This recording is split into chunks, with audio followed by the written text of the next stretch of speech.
I'm so glad to be. But please welcome, he's got 6 shows in town this weekend, a hard-working man. 2 of those shows are sold out Saturday night, by the way. Please welcome the one and only Hal Sparks to the program. What's happening?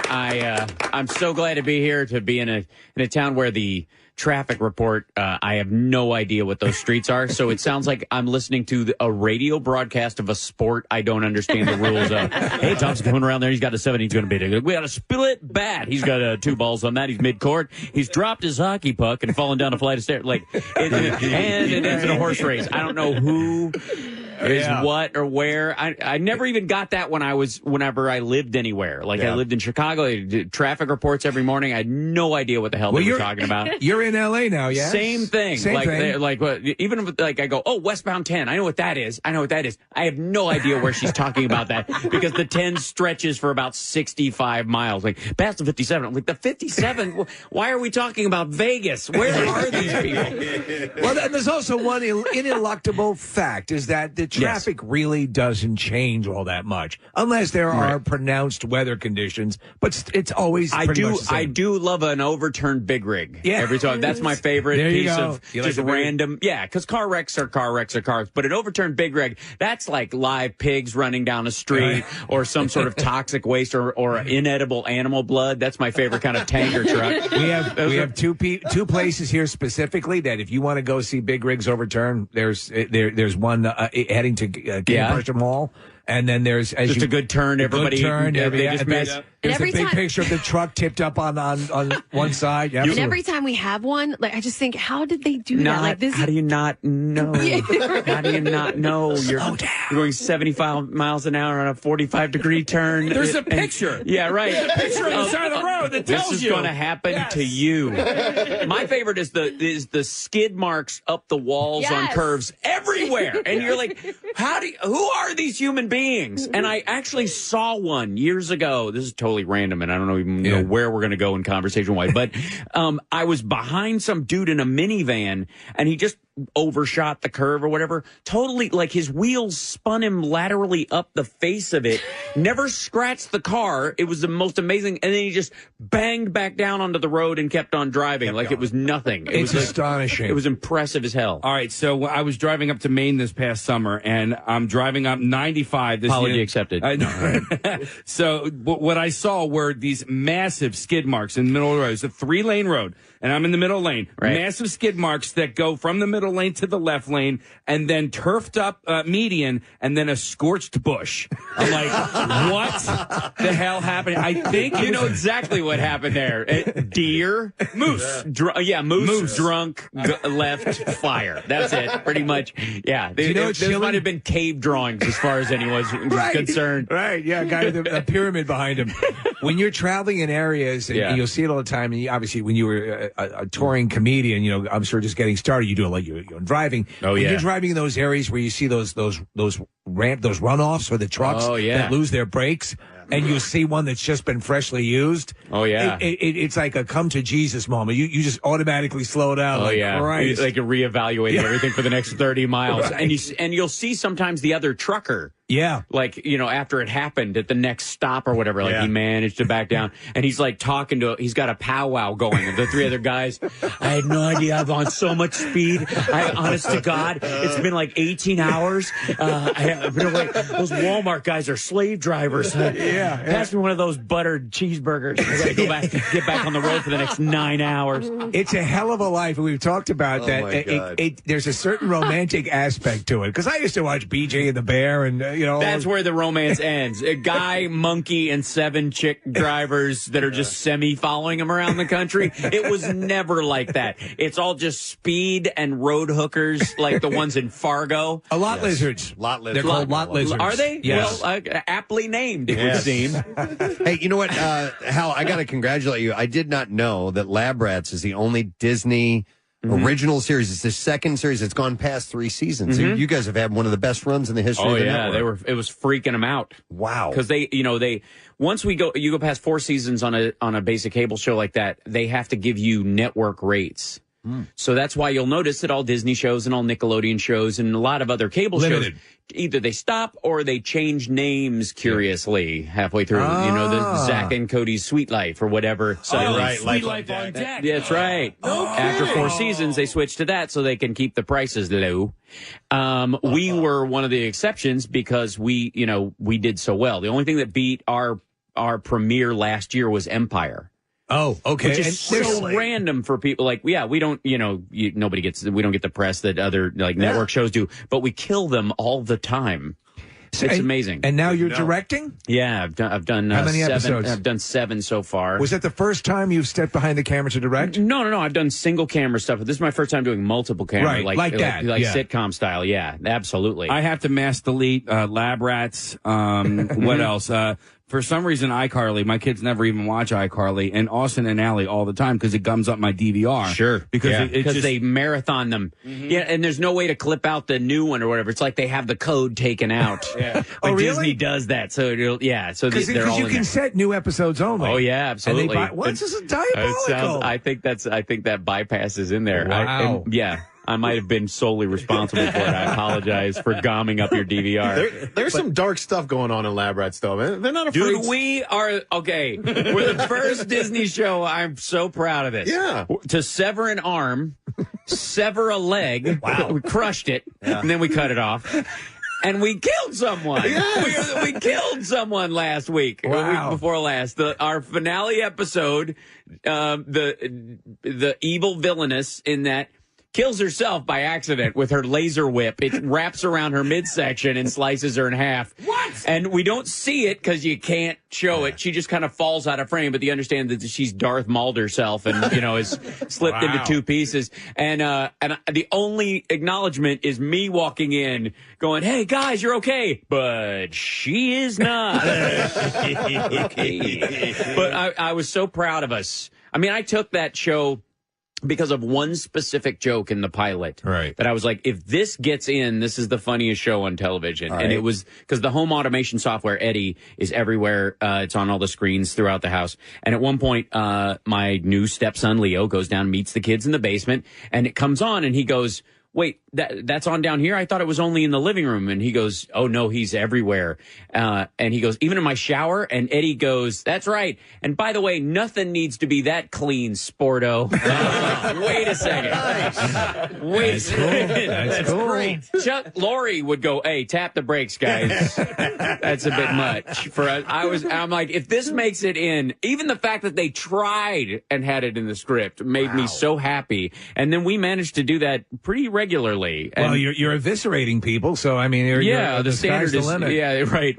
And I've definitely, I pitch maybe 12, 15 jokes a show and get about 6 of them in, which is a great thing for me, and it's a great, So they give you that latitude. Do you have any desire to fully write an episode? Yeah. I just don't have time for it currently. Yeah. So, is it finished? Is it because it says no? We have Lab Rats. We have Lab Rats Elite Force. Okay, they did it again, but it's also a couple of the kids split, and we bonded with a show called Mighty Med that they had that was tanking horribly, but the kids are popular. So they were like, how do we salvage these kids?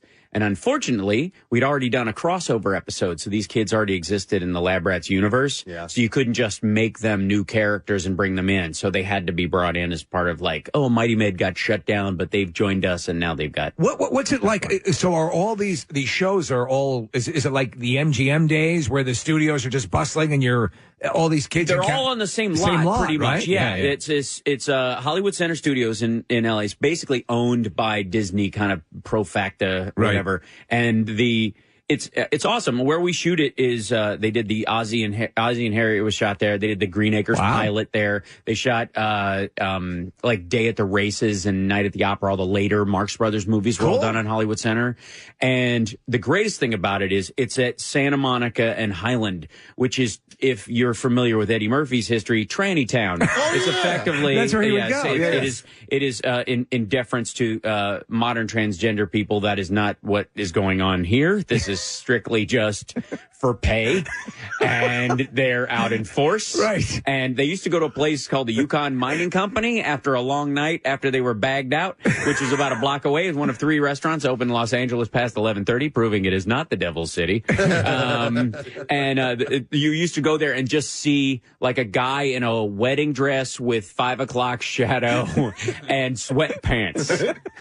Yeah. This is cool. Who've been working on that area. And basically, as you're bringing all these child stars back and forth to work, the corner they turn on, Las Palmas and Santa Monica, is just ground zero. So you have this family entertainment juxtaposed against the 7th level of hell. Yeah, well, or the highest form of prostitution that exists, because in almost every newspaper across the country, the color ads for prostitution are always transgender, bless it. But, they really are. Like, there's some real money to be made there, and good for them. I don't know why they're on the street. They should seem to have a location that they can go to that's much safer. Yeah, someplace inside, moving indoors, I would say. But yeah, it's amazing that's where it is. Are they ever Times Square, like Hollywood Boulevard? The Times Square used to be really seedy, and now it's corporate and clean and nice. Well, Hollywood and Highland has now gotten the big LA Live dress up. Yeah, so it might as well be like downtown Disney. It's super clean, and it's the most gnarly thing are like the dude in the Spider-Man outfit who's,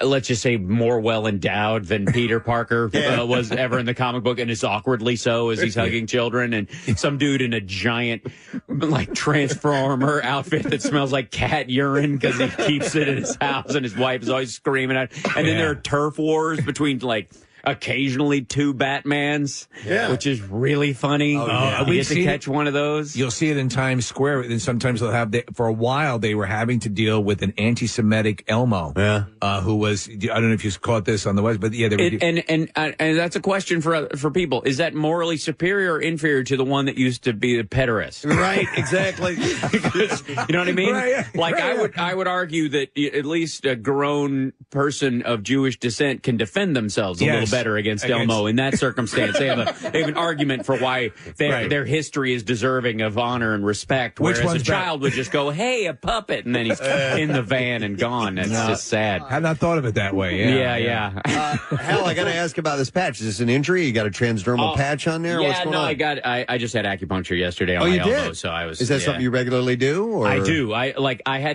Because of the show, I started lifting last year, pretty seriously, and so I can bench 225 now, which is double where I started about 9 months ago. So the muscle catches up very fast, but the joints are a little tender at times if you're really, really pushing it, and it's been great. So I've never done the acupuncture before. I'm for it. I don't have a regular doctor. I go to acupuncturist for nearly everything. You go for the alternate treatments and stuff. You're a very healthy guy. Yep, vegan currently. Have been for a year. And are you an annoying vegan, or are you an approachable vegan? Yeah, you used to be pescatarian. Yeah. And then when did you make the switch? Last year, because I was trying to bulk up for the show, for Lab Rats, for some of the stuff that we were doing for the end of the season and all the fight scenes, and it's going in a more superhero direction kind of in the next incarnation, and I'm going to be in part of that. So in doing that, basically, if you ever see anybody bulk up, they always look puffy, like you see fitness guys or weightlifters or whatever. Yes. Anytime they put on a bunch of muscle, they look round until a week before the thing, and then they can do a cut, and then they look good.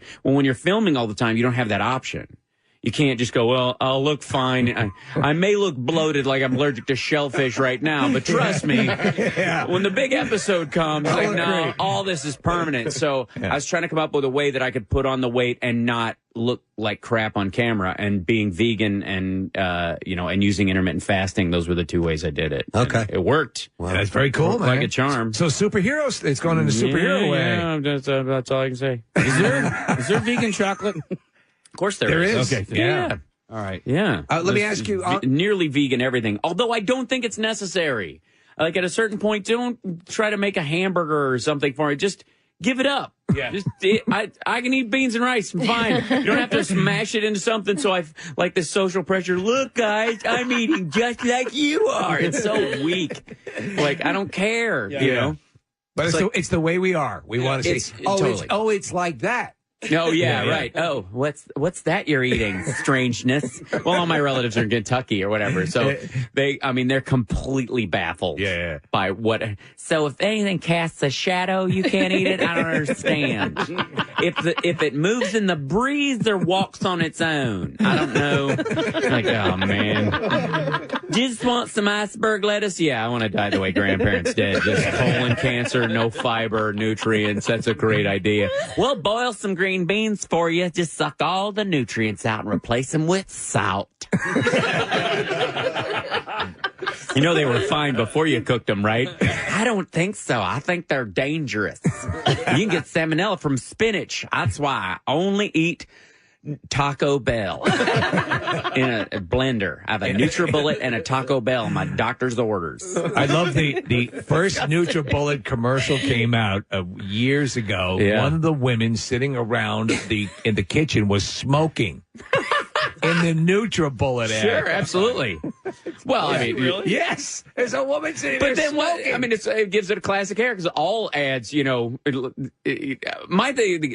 freaked out. Like Matthew McConaughey's doing ads now, and all these like big time A-list celebrities doing ads, and everybody's like, "That's so weird and kind of lame." Like, you do realize that's how this all started. They were all in every show. Jack Benny and all those guys did their own ads in person. That was normal to the experience, and they were all.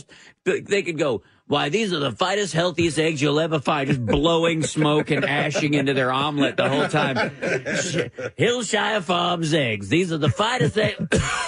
Oh, sorry, I gobbed on the eggs, but that doesn't make them any less healthy. Well, people don't remember that years ago you would have the sponsor in the title of the show. It'd be like the Colgate Comedy Hour. And Lucky Strike presents Romper Room. That's right, kids, gather around. I see Johnny's tumor and Carly's tumor and Sally's tumor. Oh, my God, there's more tumor than Sally. Say hello, Sally's tumor.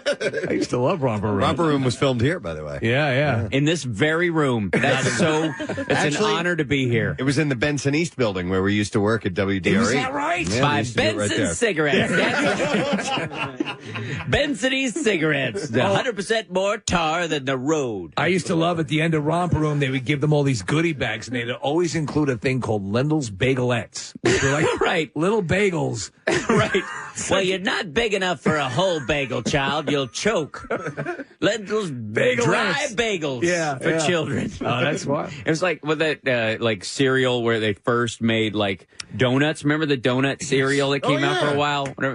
It's like the cookies. The little Yeah, Cookie right. Crisp. Oh, Cookie Crisp. Oh, yeah. Oh, those are just, if you need the roof of your mouth exfoliated. That was the thing. I've got too much dead skin on the roof of my mouth. I just need it, and I can't fit a cheese grater past my jaw, so. Honk, honk, honk. Oh, God. It's like eating shrapnel. Oh, it totally was. Yeah. Like, what is this flappy, something? Oh, that's skin. That's an entire layer of skin. That's like, it's like Canadian bacon is involved somehow. No? That's how you get your protein. You're eating yourself. It's a shame because the best tasting cereals do that. Cookie Crisp, Captain Crunch. They rip you up bad. Waffle Crisp. Waffle Crisp. Hey, that's a good question. If you were to eat your own flesh, would you get some nutritional value out of it since it's already part of your body anyway? Recycling. Well, I guess fingernails. If you got some sort of proteins, the same that's in your hair. Yeah. You could, and you're losing it. You don't need it for processing anymore. That would be. Well, you'd certainly run into a law of reciprocal return. Yes, you know what I mean? at some point. The return on investment would slowly degenerate over time once you get to your main organs. You know what I Yes. mean? Eating your own liver would eventually. Yeah, you're not a closed ecosystem. No, Yeah, not yeah.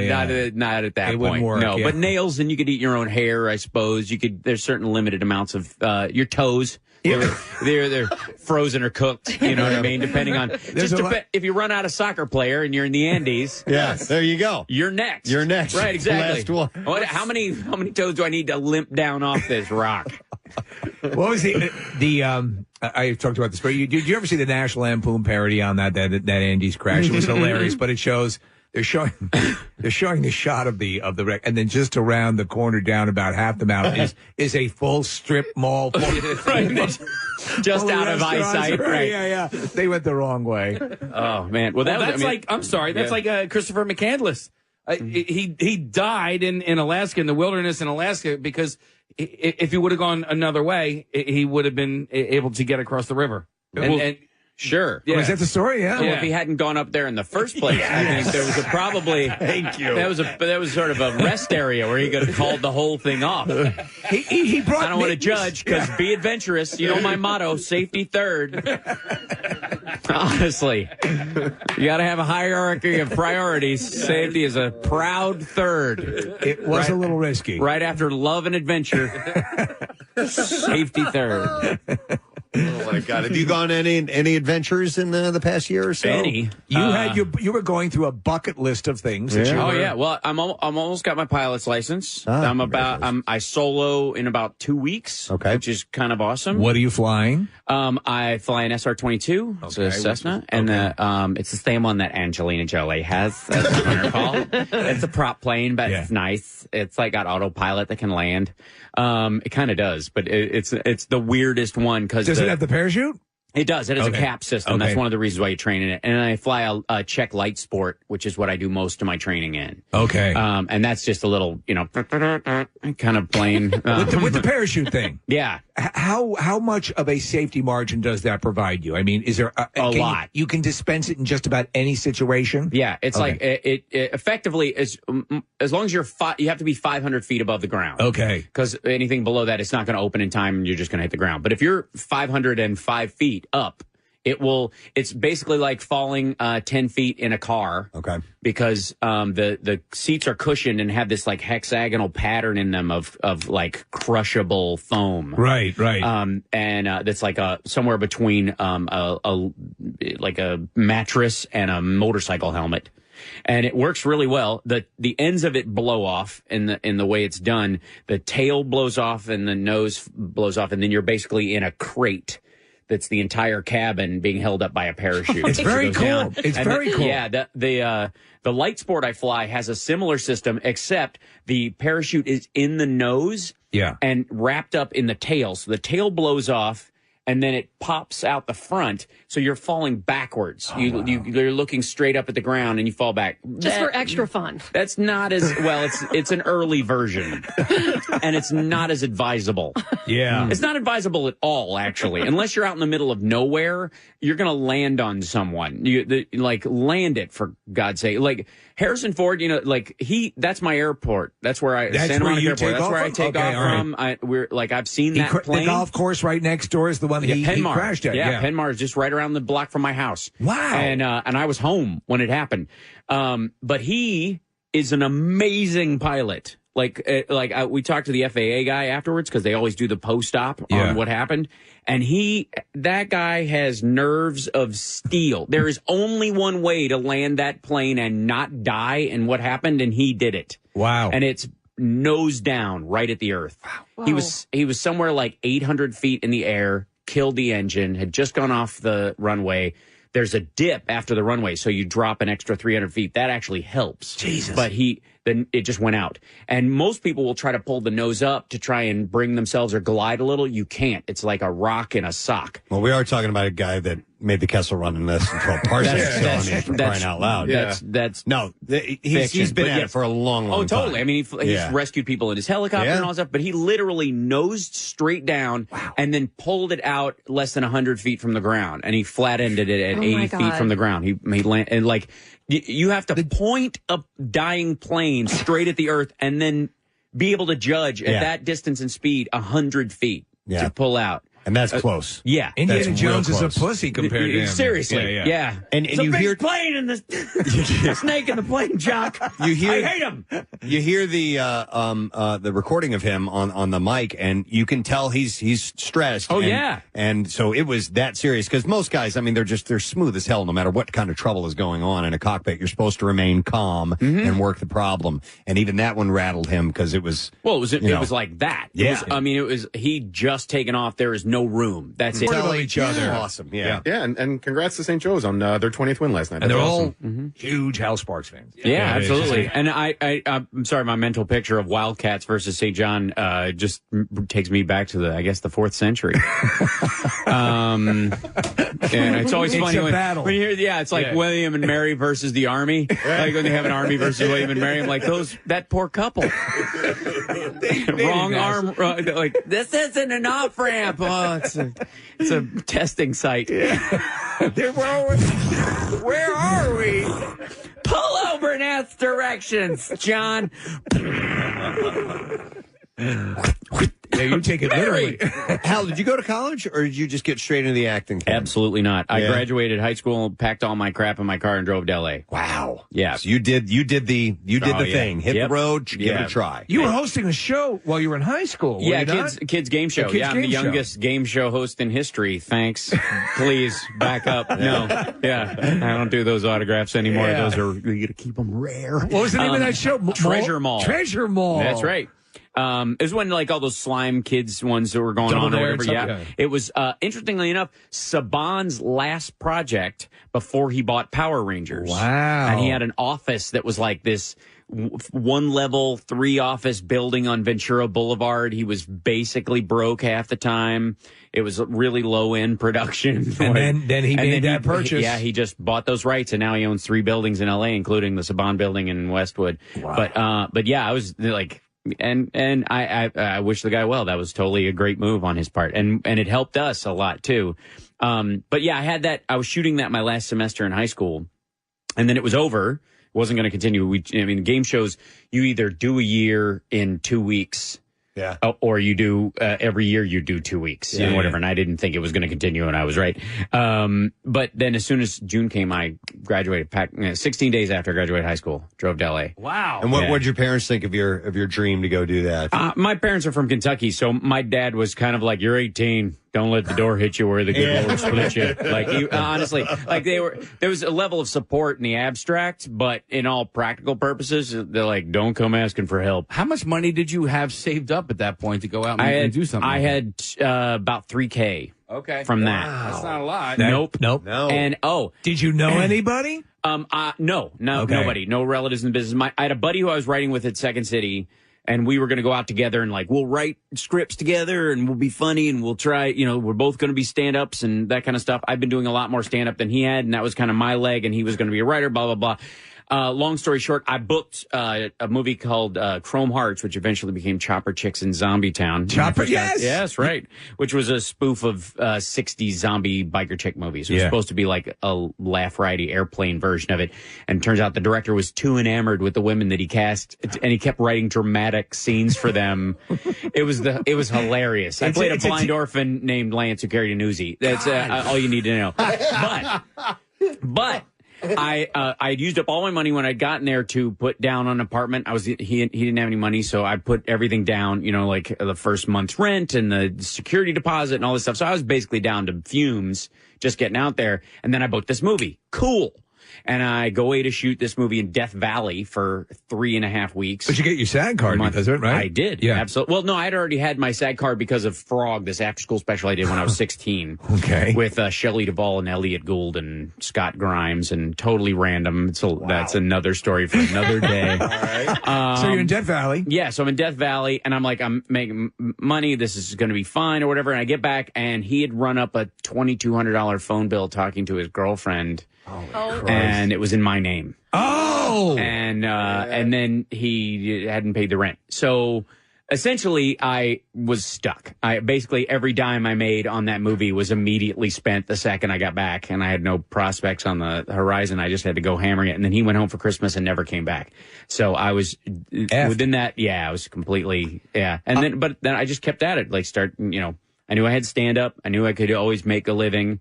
And so I just, I'm like, this town will not kill me. And so you're Nietzsche there. That's right. Talk Soup was the 10 years big... to the day later. Yeah. Almost 10 years to the day of when I arrived. I got Talk Soup. And that was a milestone for you. Yes, no question. Yeah. I called the 90s the Sisyphus years. It was just like roll the rock up the hill, watch it roll right back down. Like every time I got traction on something, it would collapse horribly. Were you always positive? I mean, yeah. You kept it positive because you can. That's the Hollywood staying story. power is what gets you there. Sure. Well, the idea too is that I'm looking forward to being an old celebrity. I was the only one of my entire generation of people who were like, I want to be Burgess Meredith. Yeah. You know, honestly, sure, like yeah. I look forward. I got an old man's name anyways. Hal Sparks sounds like a 1930s comedian. Right. Jan Murray sitting around the pool. That's right. Yeah. So Don Knotts, I'll be right up there with him. Like, still funny at 90. You know, Make sure Hal gets his sponge cake. Exactly. After the sponge bath. I have pills now. But I was like, I never had a problem. Like, there were a bunch of kids from my high school who were rich, who got into the acting program. Their parents bankrolled them to go out to LA, and I'd run into them at auditions just like whining about it. And they're like, "Oh God, it's so hard." So I'm like, "You don't know what hard is. They're paying your rent. Yeah, you have no problems." And like I got a movie. I got Lost and Found. This movie with David Spade. Yeah. Told my family, like, I got this feature scene and the whole thing. I improvised a bunch. It's awesome. David didn't like it because he thought my character was funnier than his bit, and so I find out at the cast and crew screening, as the curtain's going up, somebody taps me on the shoulder and goes, "Sorry, your scene got cut out." Oh. And so after the screening, I had to call my entire family going, "I'm not in the movie." At this point, they think I'm lying about having ever been in the first place. Yeah, right. I had to show them like a residual check for $12 because I'm dancing in the credits at the end years later. But like, there were a bunch of those. Like, even Talk Soup, the year before I got it, I got a 5-day stint on it. They're like, "We're going to let you come in. John's going to go on vacation. You're going to come in. You do a whole week." And I'm like, "That's great. Okay, cool. This will get everyone off my back home." And then they called 2 days before it and went, "No, he's not going on vacation. But thanks a bunch." And then it wasn't a year until I auditioned again for it. So by that time I was so angry with them. I was like, I'm never going to get but this. The lesson, F these people. And it's clear. We tell anybody in anything, and just in life in general, but in entertainment, in any aspect of it, radio or television, never burn a bridge.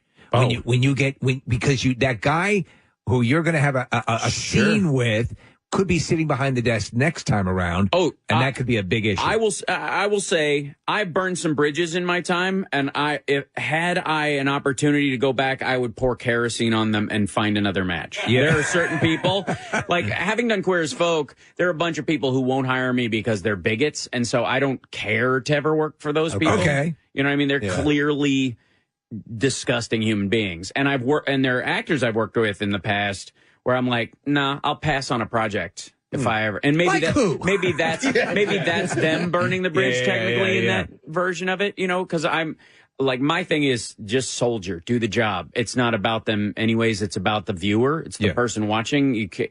Every care you have for a project is for the audience, not for the other actors or even the director. It's delivery. So cool. Yeah. Nice. Other than that, I have no opinion. None at all. You are very feckless. Yeah, but I'll dynamite a bridge in a second if I'm like, I'm done with you guys. That's the great thing about being a stand-up. Yep, you always have something. Actors don't necessarily have that, man. Writers especially, too. They have to tiptoe a bunch as well. But a stand-up...